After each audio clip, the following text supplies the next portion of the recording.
সাজেকে এসে আমার সবচেয়ে পছন্দের যে খাবারটা সেটি আমি আপনাদের ভিডিও দেখানোর চেষ্টা করছি। সাজেকে এসে আপনারা অবশ্যই এই খাবারটা মিস করবেন না, সেটা হচ্ছে বাম্বু চিকেন। এই চিকেনটা কিভাবে বানাই তার পদ্ধতি আমি ছোট্ট ভিডিওর মাধ্যমে দেখানোর চেষ্টা করছি। দেখতে পাচ্ছেন চিকেনগুলো বাসের ভিতরে রেখে বিভিন্ন মশলা দিয়ে সরিষার তেল দিয়ে এটা পুড়িয়ে এবং কি সুন্দরভাবে পরিবেশন করা হয় এবং তার প্লেটের ভিতরে ঢালতে দেখতেই পাচ্ছেন। ওয়াও, এটা কিন্তু একটা আস্ত মুরগি, আপনার 2 প্লেট হবে এটা।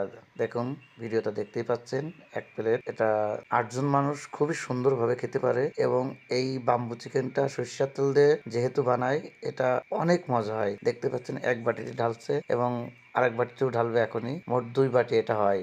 ওই যে এক বাটি দিয়ে দিলে। আমরা 8 জন আসছিলাম সাজেকে। সাজেকে এসে আমার সবচেয়ে পছন্দের এই খাবারটা। আমি আর দেরি করলাম না, যেহেতু আগেরবার আসছিলাম, খেয়েছিলাম, খুবই সুন্দর মজাদার। এই দেখেন কত ডিগ হয়েছে এবং পাহাড়ি মরক গুলো আসলেই অনেক সুন্দর এবং সুস্বাদু হয়। তো যাই হোক, আমরা চারখান বাইকে 8 জন আসছিলাম আর আমাদের গন্তব্য 16 দিনের। তো সঙ্গে থাকুন এবং সুন্দর সুন্দর এই মজার খাবারগুলো উপভোগ করুন।